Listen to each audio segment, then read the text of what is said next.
I'm slightly concerned that we just don't hear it. We don't hear any audio from you, Amos.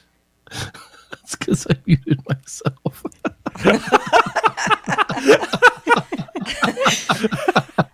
All right, let's do it one more time for the top. Let's do it live. That's what we're doing. Okay. Let's mute hardware mute myself, but not software mute. Okay, let's do. Sorry, guys. That's good. No, listen. This is the banter that the folks want. This is the spaghetti being made. Sausage. Well, yeah. Sausage spaghetti. Okay. Yes. Thumbs up.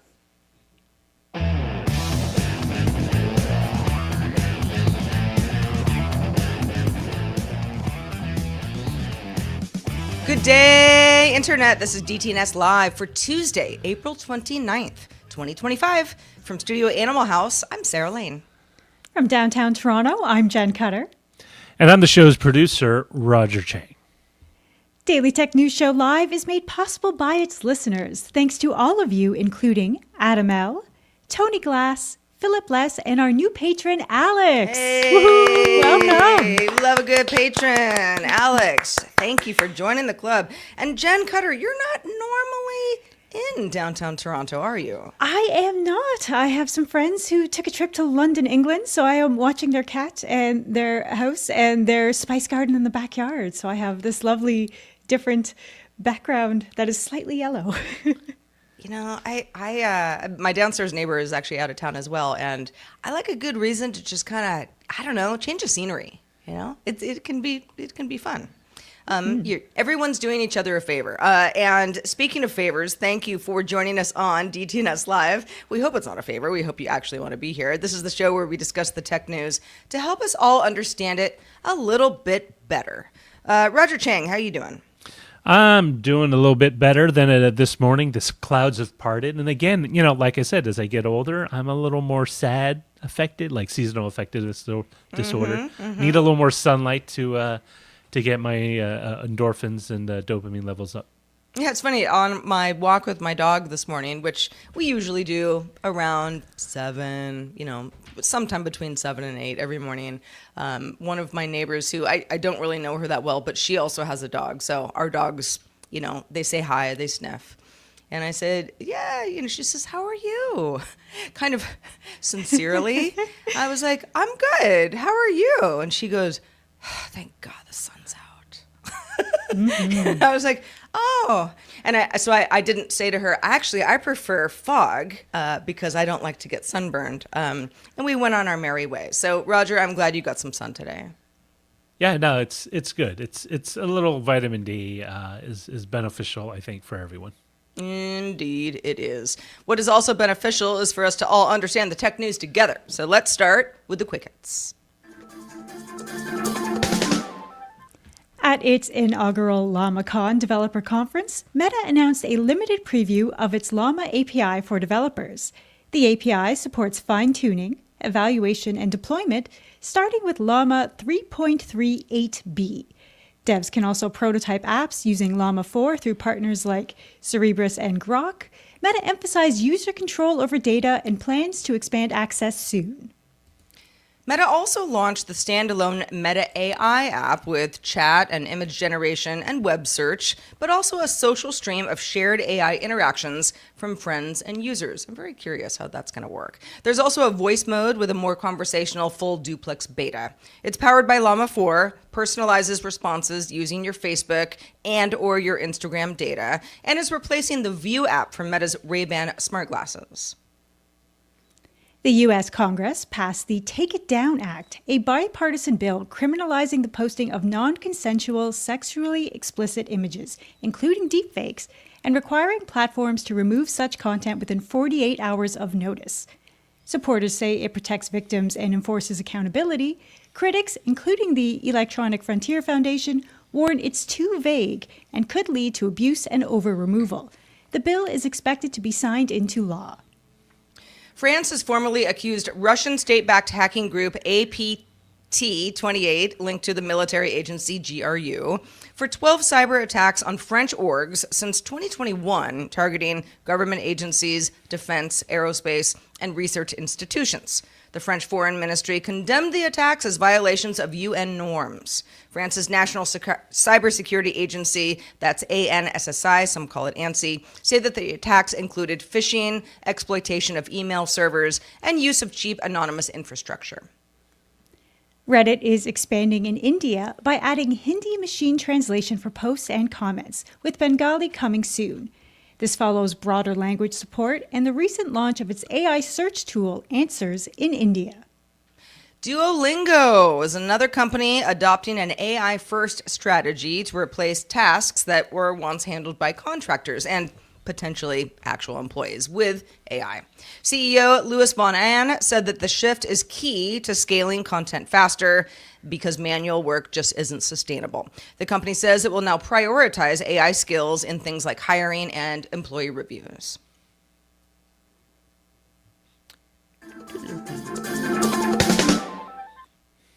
Okay, so this story started right when I woke up this morning and has been unfolding just almost in a comical way ever since. So let's go through what happened. CNBC reports that our U.S. president here in the United States personally called Amazon founder Jeff Bezos today, Tuesday, as we're recording this, to complain about a report that was originally posted by Punchbowl News that Amazon was considering displaying U.S. tariff costs on its product listings. That this was CNBC was citing a source speaking to NBC News that this phone call between the president and Jeff Bezos happened. Reportedly, within hours of the call, Amazon downplayed the scope of its plan and then announced it had been scrapped entirely. So between that first report by Punchbowl and where we are now, a bunch of stuff happened. White House Press Secretary Caroline Leavitt responded to the report, calling Amazon's plans a hostile and political act. If you are to display these tariffs, that's what they're calling it.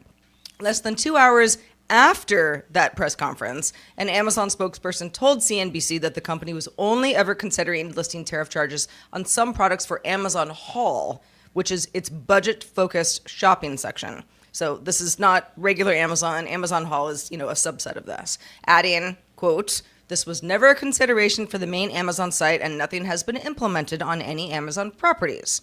Then an hour after that, the spokesperson clarified that the plan to show tariff surcharges was never approved and is not going to happen. Now, this may just be a non-story story. Amazon might just be like, what happened here? Why did they say we were doing this? We were never going to do this. It's also likely that Amazon has been considering and maybe was planning to do this. Somebody got a hold of the news, a lot of backlash from not only consumers, but obviously, the U.S. administration, and decided to reverse course. But I don't know if that, for the purposes of our conversation, so it's not happening, not right now. Amazon could still change its mind, but the tariff thing was either a rumor that just spread like wildfire, or Amazon backed down because it realized that this was a bad idea. What I think we could talk about more is if there were to be tariff surcharges on Amazon products, would that influence what you buy? Yes and no. So, as with all things, an itemized sheet of where all the different costs go. For example, when I buy something in California, I know the sales tax for my area is slightly higher than the adjacent city by like a quarter of a percentage point. Mm-hmm. That would be nice to have, but really it doesn't affect whether or not I buy anything. What would affect is if the final cost was such that it was so expensive that it would now no longer be affordable for me to buy it. That would change it. For me, this seems like a lot of shuffling papers on desks, which is like, yeah, I want everything clearly denoted and listed out. But at the end of the day, whether or not the final price point I pay, for example, if I'm buying a computer component part and I know with sales tax the price is going to be over $100, I might reconsider. If I know with sales tax as well as delivery costs, if it's shipping to me, it's under $100, it's like, hey, that's not such a bad deal. I might consider that, even if I do know those prices ahead of time. Well, and I think that there's this Not everybody has the same opinions about tariffs. That much I know for sure. But there is a sentiment among some Amazon users, and I would be one of those users. I've been seeing a lot of chatter about this on the internet throughout the day. Of listen, if this is something that if a company that has stringent tariffs is making the thing that I buy on Amazon, and so that thing now is twice the price that it was on Subscribe and Save last month, type thing. And am I the one that suffers? Is Amazon the company that obviously employs a lot of people but also has a lot of money? Is that something that the company should eat? Is this really is the tariff hurting the Well, I mean, the part of this chain that it's supposed to hurt? I mean, you have to be careful because there are sellers on Amazon that are only affiliated with Amazon solely as a user of the sales platform that Amazon provides. Right. They still need to buy the material. They still need to buy the goods, whether it's something they fashion or something resell. They are the ones that are going to that have to pay the tariff costs because I mean, I'm going to stress this. Tariff costs are paid by the person who buys and imports into the country, right? It's a duty. It's a tax. Someone's going to have to pay it. Now, you can argue whether or not the buyer can eat the tax before they that cost before they resell it on. Or pass it along to the consumer. And that's totally up to the seller, right? Like I think part of the what I find kind of puzzling about the whole thing is sort of the moral kind of jockeying around this when it's just the cost of doing business, right? I'm not going to say, hey, Chevron, why don't you eat the cost of higher oil higher I want my oil gas prices? to be $2.50 forever. Yeah, like eat the higher oil costs because it's now $80 a barrel instead of $75 a barrel. I don't want to pay more. Yeah, you know what? That's that. If things were my way, I wouldn't pay a lot. I would pay a lot for a lot of things, but that's not the world we live in. And businesses do have a right to have a revenue stream, and if they need to pass that cost on, they need to pass it on. Well, and if you're a public company, then if you don't make as much money because of something like this, then you have to answer to a lot of people who aren't going to be happy about that. Jenn, as you are to our fair north at the moment, I know this works a little bit differently at some places in Canada already. Yeah, I feel like Canadians are a little more used to juggling, checking import duties and shipping costs. Like there are so many awesome retailers in the States I would love to buy for. If there's a $30 sweater that I want and it costs $60 for shipping and then I'm going to owe duties when it gets here, oh boy. I balk at that purchase. And I'm hoping that some online retailers do actually publish stats on this. I think you're going to find with consumers like myself and everyone being really price conscious these days, you'll find people who put things in the cart and just kind of leave them there and possibly just like set reminders for like if tariffs change or dip, then you go on that purchase, but not necessarily like I think impulse buys are going to be crushed right now. Yeah. And it really depends on what the good is, right? If it's, for example, my new vinyl PVC fence, supposedly all the I don't know, some of the precursors might be imported, but most of the plastics all manufactured in the U.S. and they print them out and then they slice them here. So there would be no cost increase on that. But if it was one that was covered under the tariffs, like automotive parts, for example, like, hey, I need a new starter or I need a new a water pump for my car, and I drive a Toyota, needs to be imported from where it's manufactured, typically in out of Toyota City in Japan. And so I would have to pay then the person who fixes my car is going to have to pay it, then pay the additional whatever, if there's a tariff charge on it, pay that, and then send me the cost because they're not going to, do the job for 20. Oh, maybe they would, but for 20% less than they normally would, just because of a new price or tariff cost that would be dropped on them. Mm-hmm. Like in Canada, for grocery stores right now, A lot of products actually are listed with symbols. There'll be a sign when you walk into a grocery store saying like, hey, this is the symbol to say which products are currently affected by tariffs, so that consumers can make that Really? decision, like as well as country of origin too. Like everything is being a lot more labeled right now than it has been in the past. That's interesting. Yeah, because I don't know. I mean, grocery stores are across the board, but at least in my part of California, it's pretty obvious, that there will always be a label of like local, local merchant, buy local, because a lot of people want to do that, if they can. Sometimes I'm like, well, the avocados are, they could be local or they could be cheaper. So I'm getting the cheaper ones because that's how it's working. And, depending on the season, it could be a lot cheaper locally because they got Totally. a bumper crop and they need to sell it and they don't need to ship it 5,000 miles away, right? They can just do it in a 30-minute drive and it's to your supermarket shelves, which is great for me because I love blueberries and they always go on crazy sale around the summertime when they get that crop in. Indeed. All right, so Jenn Cutter, in ongoing pre-Nintendo Switch 2 launch news, we've had quite a bit of it. There's been a little confusion over what's going on with game releases. Which games will be on a typical physical cart, which will be on the new game keys, and how do they differ? Oh my gosh, there is a lot to break down here. But first, I want to speak directly to the DTNS listeners and viewers, because those of you who called that I would cave despite my protestations that I would not buy a Switch 2 at launch, you were right. I don't love being wrong, but I love telling people that they were right. You were all right. I didn't bother with the online stuff. I didn't bother trying to go to a store in Toronto because we're high population, high demand.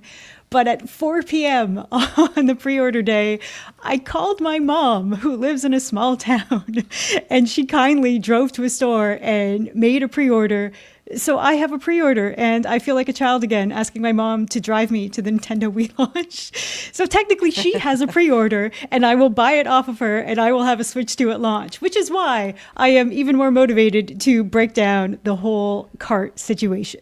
So, game carts. Usually, you buy a game, take it out of the box, put it in your system, good to go. Occasionally, there's patches, but you're good. A game key is different. It is sold in a box like a cart. It will be labeled as a game key.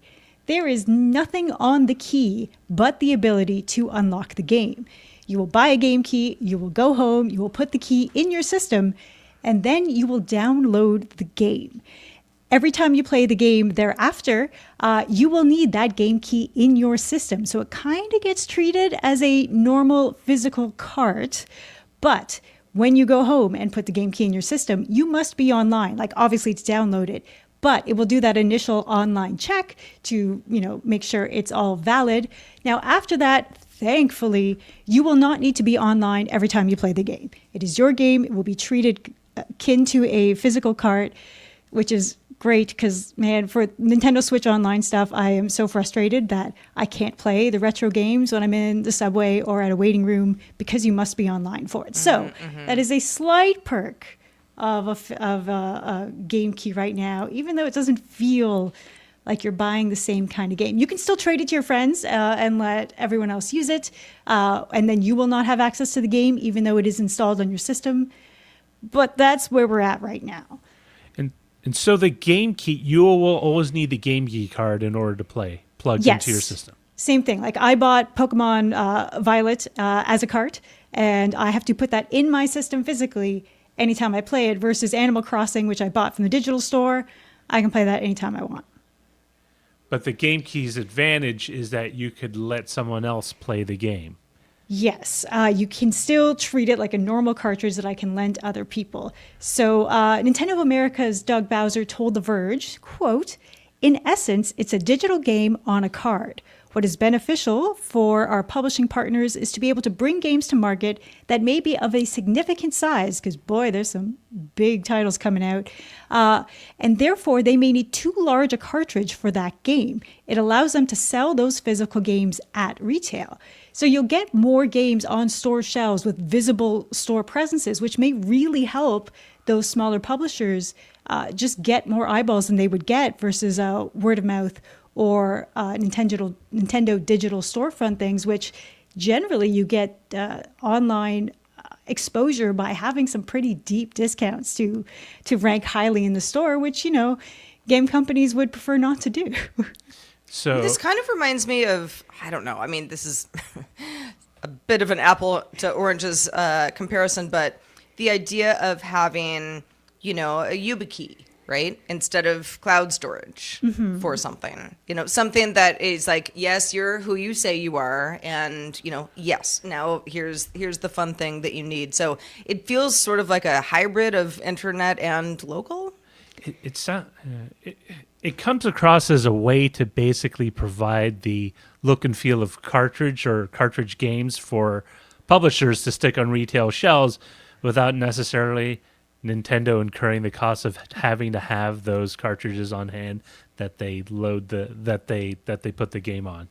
Yeah, right? well, Nintendo itself is releasing physical carts. Your Marios, your Donkey Kongs, the updated versions of the recent Legend of Zelda games, those are physical carts. It is mostly third parties at this moment in time who are taking advantage of the slightly cheaper manufacturing costs for the game keys, because every game key gets manufactured the exact same, and everything else is on the download. It's on Nintendo servers.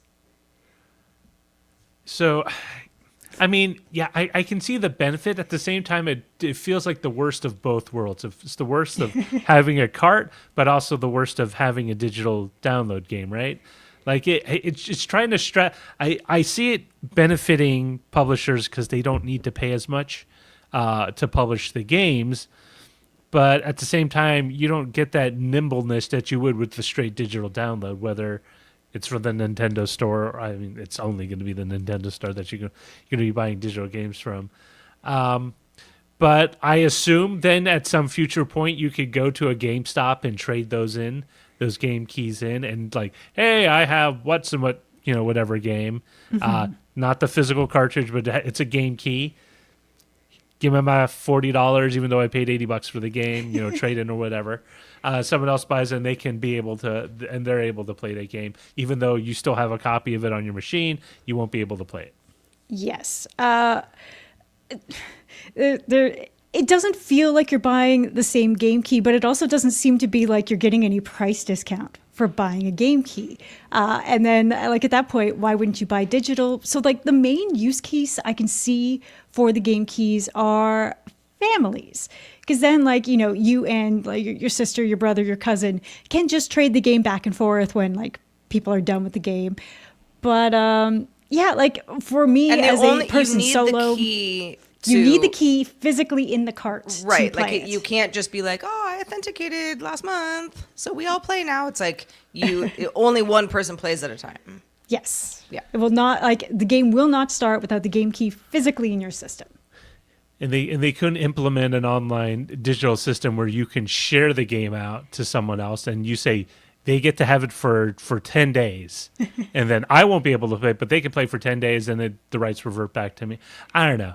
I mean, I see the appeal. This is one of the things that I think, I've always found a little annoying about Nintendo games or the way they manage some of these games is like their online digital system always feels a little closed. I mean, it is closed off. And I don't know. I mean, I guess the best way for people to do is just to look at these as game cartridges that technically aren't game cartridges. Well, my brain just goes to the future. How many Xbox 360 games can I continue to download if I like change that hard drive? How hard is it to get a PS3 game? What about the Wii store? All of these things, the 3DS store, all of these things don't necessarily exist in a perfectly legal manner anymore. And in terms of game preservation, Nintendo's not going to preserve it in any meaningful form other than charging you for it again, either in a system like Nintendo Switch Online or whatever they come up with in the future in terms of remasters. So that's like, I know it's not a near-term problem, but I do see it as a problem. Yeah, and I don't know. At some point, I mean, I'm sure Switch is going to get a handful of Switch 2 is going to get a handful of cross-platform games. If you can buy it off Steam, you can buy it off the Epic Game Store. Heck, you buy it off, Xbox Live Store at a discounted rate. That's either the same or lower price. Why wouldn't you just do that instead? I don't know. The whole thing just feels very overly complicated for very particular reasons related to Nintendo and licensing access to the console to game publishers. Yeah, Nintendo rarely gets the benefit of the doubt in terms of game preservation. Because we all lived with Nintendo in the 80s when they were the big bad. If no one remembers back then, it was a really bad time. That's why you had issues with Tengen, remember? They made cartridges outside of the Nintendo-approved list, and they got all sorts of court appearances they had to do. Because at the time, Nintendo physically limited each publisher to a number of cartridges they could produce, game-wise. They had their own supply management. And they were very strict. And it was up to whatever their internal logic to depend to see who got what and allotted how much. And so a lot of publishers, cried foul. Nintendo says to preserve the video game market, you have too much shovelware people aren't going to buy. It didn't really matter. I don't know. It's Nintendo. People have always wanted to buy Nintendo stuff. That I know we're talking about the 1980s, so things were a little bit different then. But just to not have, I don't know, want to flood the market with stuff that people wanted, or I don't know. I mean, everyone does this, right? We do it with cars. We do it with sweaters that Jenn wants to buy. Oh, yeah. The great carrots at my local market. If they're out, I'm like, darn it. The idea was basically they wanted to make sure that the prices stayed stable. They didn't want the prices to dip because too many of the X amount of games that were published didn't depress the market. Yeah, well, those days are dead right now because there'd been a big hullabaloo about the Nintendo Online Store being flooded with AI games and low-quality games. So we'll see if they dial back on that on the Switch 2. Well, you might have thoughts about anything Switch 2 related or anything that we talk about on the show. And we listen to you, our supporters, because we make the show for you. So if you have a few minutes, please fill out our annual DTNS survey. We do it every year, and you can let us know what about the DTNS family of shows is working for you, even what isn't. We are listening. It's fun to do, and it really, really helps us shape the show going forward. Thank you in advance. Go to dailytechnewsshow.com/survey.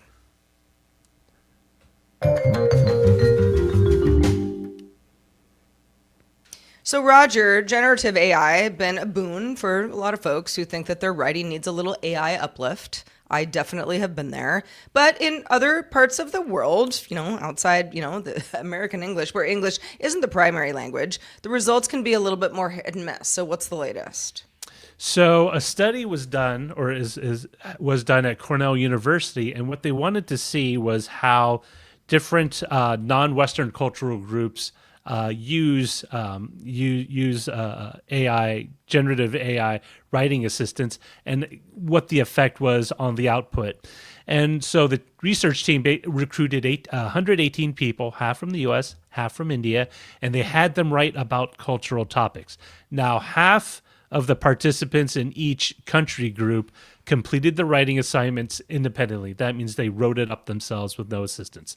The remaining halves used AI writing assistants that provided sort of a short autocomplete to sentences. So they say, I like to listen to, and then you type the first letter, say like S, and it fills in with Shakira or someone else.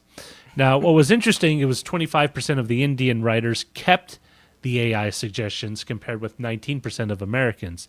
But what was more eyebrow-raising was the study showed that the writing styles of the participants that were using AI writing were accepting the assistance from AI writing, generative AI writing assistants. The writing styles became and sounded more similar. And what they saw was like it was sort of homogenized into one particular style and one particular content group. And what they found was mostly at the expense of the Indian writing styles, the way they write, as well as the cultural products that they would list off. For example, say a food, instead of saying dosa or naan, they would say like pizza and hot dogs, right? Because that's kind of what the autofill was providing them. And in many ways, this is sort of similar to the allegations people used to make about word processing software, Office suites from the U.S., particularly Microsoft, where it would default to American spelling for everything. So even if you were British, even if you were Australian or Canadian, if you spelled color COLOUR, it was considered wrong, and it would auto correct that for you into the correct American spelling.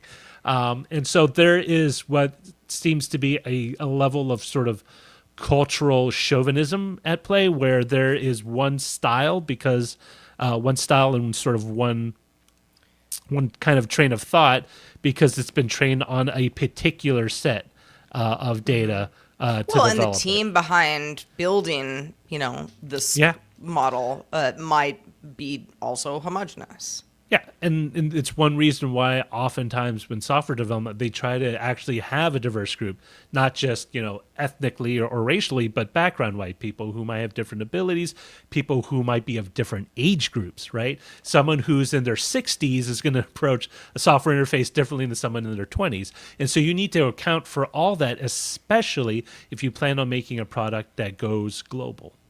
Yeah.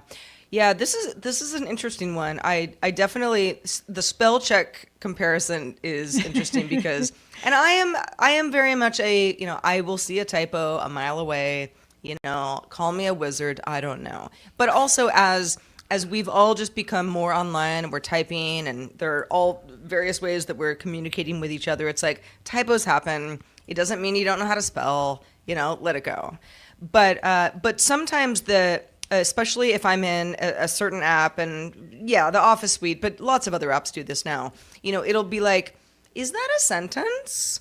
I get like the red line under my sentence where I'm like, well, it's a stylistic thing I'm doing. I mean, it's not like grammatically perfect, but yes, you're right, and no, I did mean to do this, kind of thing.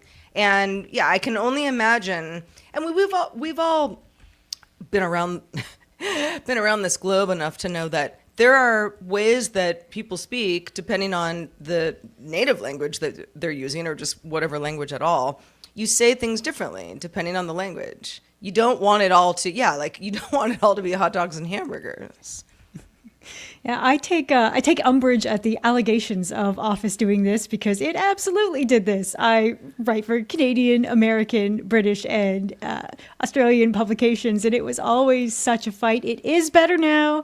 I will say over time they fixed it. And then even companies like WordPress, I can install the English American package or the English Canadian package. And that's why companies like Disney do dubs in French and Quebecois French and other kinds of French, because this regional stuff is important. And like outside of the text, once image generators allowed for a little more racial specific prompts, Amos and I did a test saying Middle Eastern hockey player. And I'm going to say off the top, it wasn't great. Mixing flags that absolutely would not go together. Adding some, let's say, culturally insensitive things to the hockey player. I know it's early. I know these things can and will get better. But it's a little fraught right now. And I think one of the things to be very cognizant of here is that if your target market is Americans, I can see a bunch of overseas writers using this because you're trying to write for a market you're trying to sell into. Audience. But it's another thing if you want to write a paper or something and you want to sell it in Singapore, or you want to do it in South Africa, or you want to do it in Ireland or Australia or New Zealand or Canada.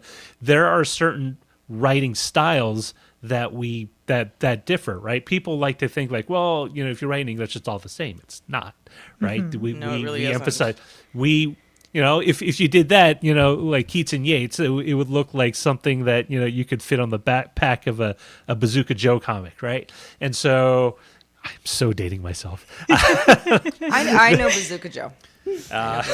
But this is also, if you think about it, is like, okay, AI writing style, is it not understanding enough, colloquialisms? Colloquialisms. And it's sort of the same as when you're talking to somebody. I mean, even if you're speaking the same language, right? I mean, there are, I don't know, elderly men in my neighborhood who would make like a funny joke, and I wouldn't get it because I'm like, I wasn't alive when that happened, and we might not even be from the same part of the world type thing. Like that happens all the time. I mean, I don't know, maybe some people just never encounter this, but I think that's something that you as a human, you get used to pretty early on. Is, oh, this is, we gotta do a little, almost like a little, code change type thing, because I'm talking to this kind of person rather than this kind of person. Exactly. Like if you're looking, like, let's use TikToks as an example. A millennial TikTok, I'm not going to have any problems understanding. Whereas Gen X and Gen Z, I might have to think about this a little more. It's like, what is this word? Why are they using it this way? This is not the definition I know, or it's an entirely new word. Mm-hmm. Like if I said stadium rock to you, what would automatically conjure up in your head? Def Leppard. Yeah. Or like talk about dating yourself. But like arena concerts were like a big thing, and they still sort of are. But like when people think of like sellout crowds, like Wembley Stadium, when if you grew up in the 80s, you had particular bands in mind, right? And you had a particular vision and style of music. If you talk about Wembley Stadium now, it could be either K-pop, it could be Taylor Swift, it could be Ed Sheeran. It's very culturally generationally specific, but a lot of stuff are also geographically specific, right? You use different terms, we use different allegories, we use different idioms to describe things, right? Busy as a beaver, maybe something not someone in South Africa or Australia would say. I thought it was busy as a bee. You and I don't even have the same ones. Oh yeah. See, so there you go. And so really, it's making sure that there's enough diversity and training data in the training data that you don't just sort of whittle everything down in sort of like the lowest common because then it just it literally waters it blands down. everything out. Yeah. Well, moving on to some more AI news. We can't get away from it, folks. No. This is just the world that we live in. But this is different. ChatGPT now has a shopping function. How's this going to work? So OpenAI, the creators of ChatGPT, rolled out an improved shopping function into ChatGPT Search, the ChatGPT Search tool that they have, and it'll allow the tool to start displaying relevant product details complete with a link to where users can either learn more about the product or make a purchase. So if you say, I need a really good waterbed, for a king-sized waterbed, that I can carry up 2 flights of stairs or whatever, it will do its ChatGPT thing and sort of source out links online, and then give you a list of like, well, there's one from the Sleep Train, there's one from Sealy, there's one from Costco, there's one from like Bob's Furniture Store. I mean, it's an actual furniture store, and so it will give you the links. And one of the criticisms about this particular approach is that it might sort of shortchange people who do sort of affiliate links, like, hey, if you like my review of this particular game or this particular pot or this particular TV, just click on the affiliate link and you'll kick some of the money. Well, and not everybody even says that. You just sort of know that they're doing it. But yeah. Also, there are fears that it's not searching enough and maybe not giving you access to, for example, Consumer Reports is a pay for, so all that content's sort of walled off, so you wouldn't get that. Maybe you might get the Wired, but some of that's paywalled as well. So you would be getting sources that might not be the ones that you would feel most comfortable with. So I guess my question to everyone is, would you use a service like this and sort of go with the automatic recommendation, or would you say, hey, this is leading me down a particular path, let me check these things out, and then maybe do my own research bouncing off that? I don't know. Good question. The ChatGPT search, I've mentioned this on the show before. I've got a couple of friends who, I don't know, I mean, in the last few months, have said, declared, oh, it's only AI search for me now. I'm not using Google search. And I'm like, really? I mean, like 100% of the time, I'm just not there yet. I get it. I get the comparison aspect of it. And I get why this makes a lot of sense for OpenAI. Because people will, they're used to, we are all used to, again, just doing the comparison with Google. It's like, when I search for something on Google, it's like main, news, images, video, shopping. It's pretty easy to figure out what I want, but I'm also just used to the way that it's set up. It just makes sense to me. Some of the ChatGPT search that I've used in comparison, I'm sort of like, yeah, I mean, it's more conversational, but I don't always want that. I don't want like bullet points about product comparisons. Sometimes I'm literally looking just for something, like give me the link and then I'm going to buy this thing. And stuff like the wire cutter, I think you were talking about, Roger, it's really good for that. It's like, if you trust this team of people to be like, this is the best cat litter box you should buy. This is a recent search I had. Then, I'm like, all right, cool. I'll just go ahead and trust you. And I would like you to get the affiliate money because it saved me some time. But yeah, I think as more people move into model searching, and they will, we all will, then the stuff like this is inevitable. It's inevitable.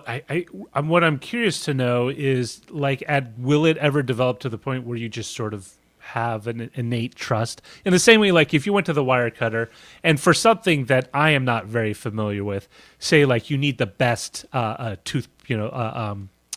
toothbrush on the market, you don't want to go through necessarily the kind of tooth and comb approach of kind of detailing exactly what you want, go through all the consumer reports to see what people say, and then detail all the reviews on Amazon, and maybe hit up a subreddit of like oral hygienists to see what they consider to be the best toothbrush. You just like, I just want something, tell me what to buy and I'll buy it because I need a new toothbrush. I mean, sometimes you kind of want to go down that rabbit hole, right? Because it's like fun research, but many times you're like, I don't know, just somebody who knows more about this than me, tell me what to get. But would you trust the ChatGPT search enough to just go with the first 5 it throws up at you?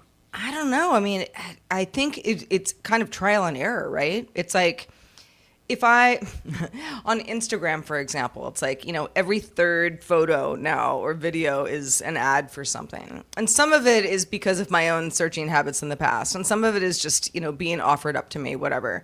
And it's like, if I buy that like rando sweater that looked really good on the person in that photo, and it's like a great sweater, then it's like, then now I'm starting to trust Instagram ads a little bit more. Like, they're giving me stuff that is good for me. I feel like anything ChatGPT or, large language models otherwise that can do stuff like this, you only need a couple of good experiences to be like, this works. Yeah, and I'll add, OpenAI has said that the results that ChatGPT search is giving you is independent and not ads. In other words, they weren't paid for, they aren't product placements or anything like that for now. It's truly just what ChatGPT thinks you want. Yeah. And it's currently available for GPT 4.0 and 4.0 Mini, and for any users of Plus Pro, free, and of course logged out, so if you don't even have to be logged in.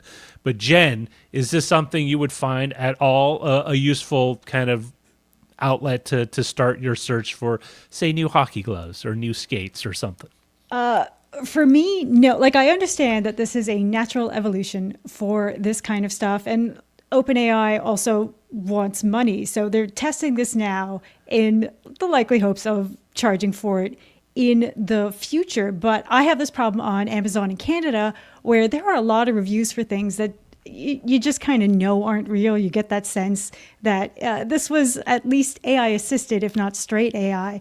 But being in Canada, I also get fed the Québécois reviews, and I tend to trust those more because there's a lot less French AI in my feeds. So I am not ready to trust AI. Like, I guess I could see it as a starting point, but I like that you're like, it's Yeah, French but it's AI. not- but- This might be better. but it's just doing a search. It's not writing them for you. It's just doing a search. but like, it's pulling from reviews that may not be legit. So I mean, that's a question. Like, at what point do you have faith in it? Is it after the fifth, sixth? Hey, this is a pretty but good you one, could say right? this about any traditional Yeah. search as well, Yeah, right? well, It's but like even- you need to really kind of know what you're looking for, because you will get duped into, I don't know, But that's- clicking on but a that's- sponsored ad or something that's the- that just is, SEO bumped. But isn't that the whole point? Is that this sort of supposed to take that whole element that traditional, as Justin says, Google has ruined ad search because they put all these sponsored, ad links at the top before your actual results. Isn't this what it's supposed to do? Is sort of kind of remove that and then just go with the integral functionality of ChatGPT to say, like, yeah, I need a new rice cooker, I need a new Instapot. I need something. I need to fit in this space. What do you recommend? Like, is this any worse than like a Yelp review or an Amazon review or a Google review? Like if you were buying cookware, houseware, anything.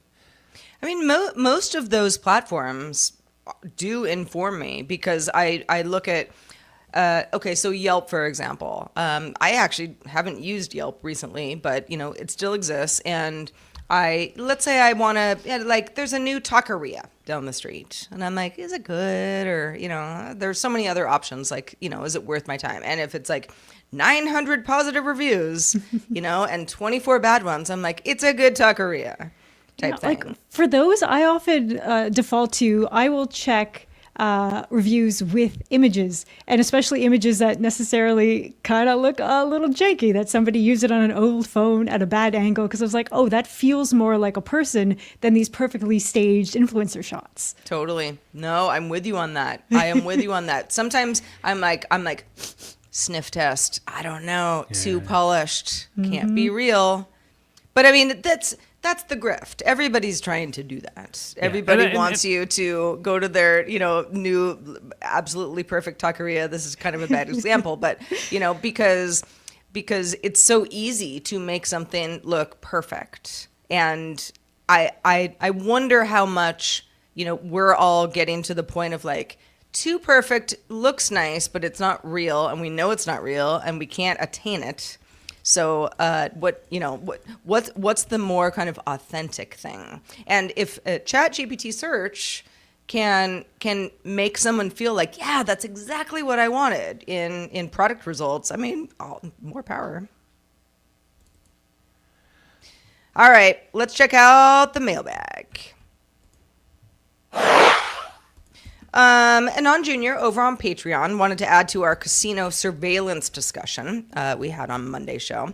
Anon says, I was working at the hospital at the time, and what started a major change in the 2005 AHA, or American Heart Association, guidelines for BLS, ACLS, and PALS was a study that showed casinos have a higher rate of survival for sudden cardiac arrest, around 75%. Came down to a few things. Rapid recognition. Cameras are everywhere. Rapid notification of EMS. Rapid initiation of CPR. All casino staff were trained. And rapid defibrillation. All casinos have an AED, and all the staff were trained in its use. This is not something that I knew. Although I have to assume that, haven't been to Vegas in a while, but if you're going, you're having a long night in Vegas and something happens to you, you don't see like people, laid out on the floor in casinos. The casino is going to take care of you right away. Yeah. Well, I mean, there's sort of an intrinsic value added to make sure that the clientele don't die in your casino. One, it gives a bad image, right? No one wants to play slots next to where some old lady died. Two, those individuals tend to be one of your higher, producing, clientele, right? In terms of money, just steady supply. And so you want to make sure they don't go off too early because you want them to come back. And also, you just there's so many eyes there. Again, it goes back to number one. You really don't want to have that impression of. I mean, casinos. The one thing that will really shake someone out of that stupor of either playing, craps, playing blackjack, or the slots, is that someone passed away just a few feet to your left. That would break the flow, and I'm gonna That's jump gonna in jar with you awake, so to speak. Yeah. I'm going to make a PSA here. AEDs are kind of everywhere. Every arena has them now, and lots of malls and stuff. Watch a video on how to use it. You could save someone's life. It really is simple to use. It's huge. Please check a video when you have time. Well, that is a good PSA. That is a good PSA. When's the last time we were all in a casino? The last time CES. CES was the last time. Oh, yeah. Well, I mean, but you were there in January, Jen, right? No, I didn't go to this one, but that was the you last didn't. time I was in a casino. CES. Yeah, in a casino. Well, there are a variety of smaller casinos, and I know that not all casinos have the same amount of security and EMT training, but there are casinos kind of out in the east part of LA that I've always wondered about. In fact, a friend of mine, we keep seeing television commercials for this one where they've got some jingle. I can't remember it now. No, it's like not pachinko. That's not the name of the casino. I know what you're talking about. You know what I'm talking about? Yeah. Yeah, and you kind of look at it and you're like, this might be a weird casino, but kind of fun also. We should go sometime. I'll say that a lot of those tribal casinos were huge in the East Coast. Like I drove by a few on the way up to Massachusetts, but like the ones out here, at least the ones I've been to, are very interesting because the ones in the Bay Area, the clientele is like 85% Asian, and so it's just like it's it's a very weird, familiar, but also sort of like just gambling. Also, the food that they serve doesn't seem to match the clientele. But maybe the food is giving people heart attacks. So maybe they might want to think about. It's definitely that not bringing me back. If I win $100, I win $1,000. Yeah, I'll come back.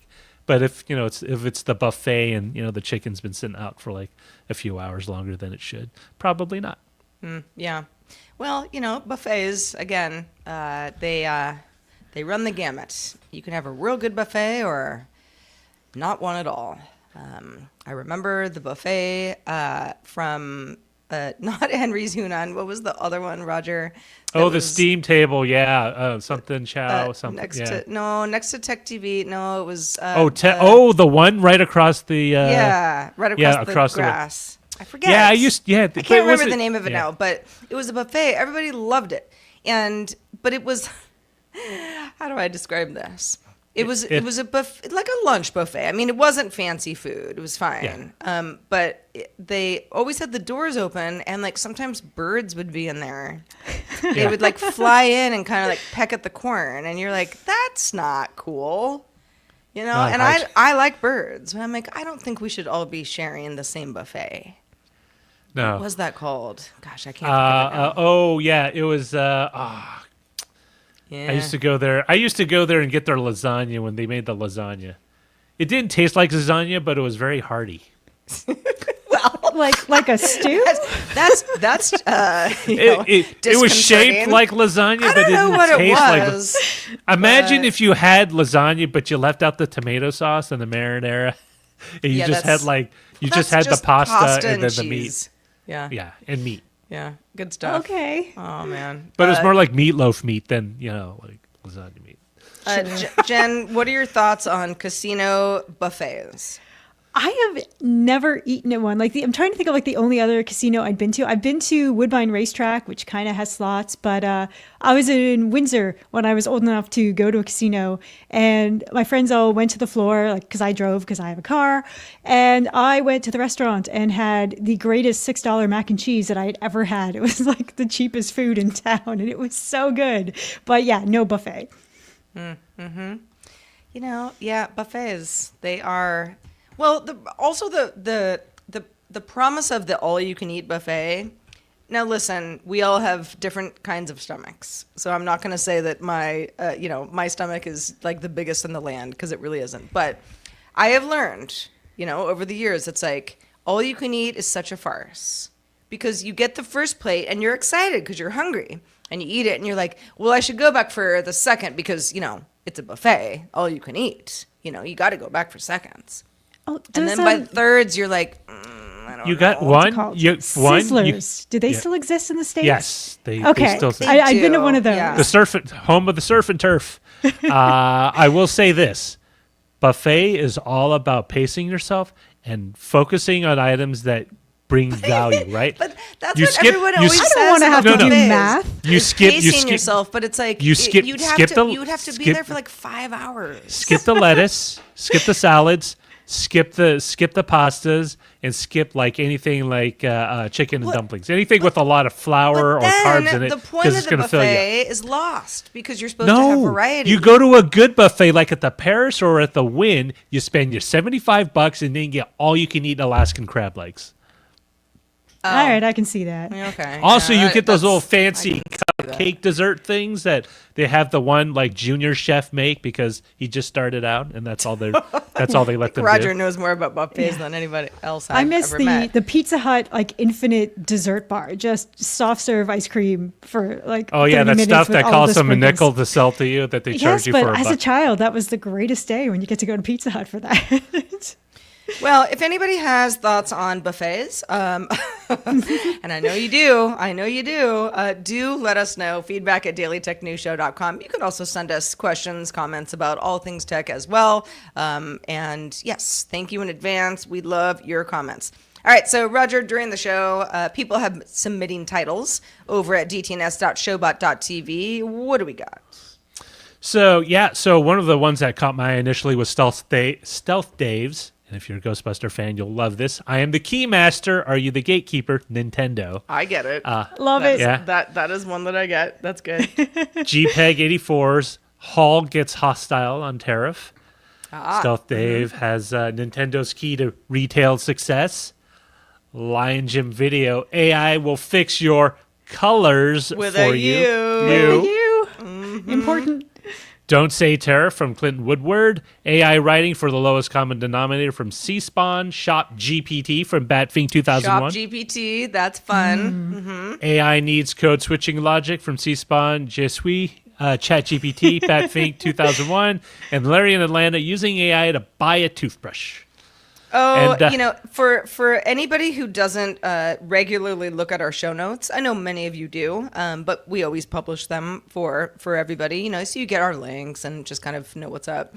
Tom Merritt, big fan of the British/Canadian spelling of color. Always Good to has know. been. And, I corrected it a couple times and I was like, what are you doing? And he was like, well, it's a perfectly reasonable way to spell color. And I was like, that's true. Yeah, well, he's also a CFL fan, so I'm kind of wondering which way does he spell gray? Because Americans and Canadians spell it different. Oh, Well, he know, might it- use an versus E E. actually. Yeah. Now Well, that you're there you go. mentioning it, it's So- it's a funny thing where I was like, what, are we making a point here? And he was like, no, it's just the way you spell things. Yeah, And I was and like, you know, yeah. what? How very global of you. Although in American English, sometimes gray and gray, the spelling will determine whether or not it's a person's name versus like a color or like a gray whale versus Dr. Gray. True. Just an observation. Just an observation. Listen, Well- I don't add U's to my color or armor. or what's the other one? We did pick a show title because we always do, and we went with Batfink 2001's ShopGPT. It was just too cute. Nice. We had to choose it. But thank you to everybody for submitting.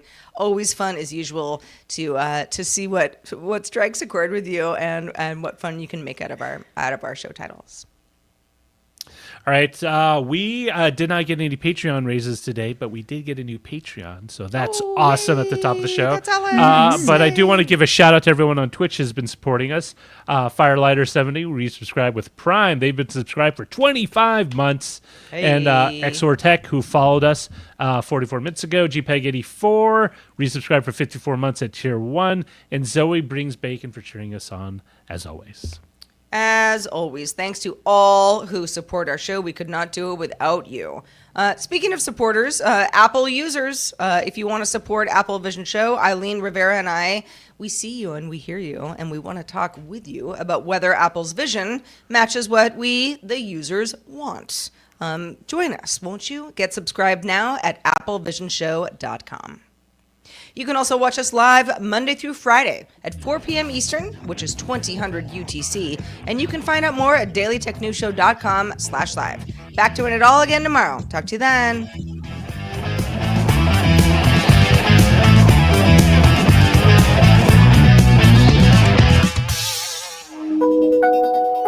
The DTNS family of podcasts, helping each other understand. Diamond Club hopes you have enjoyed this program.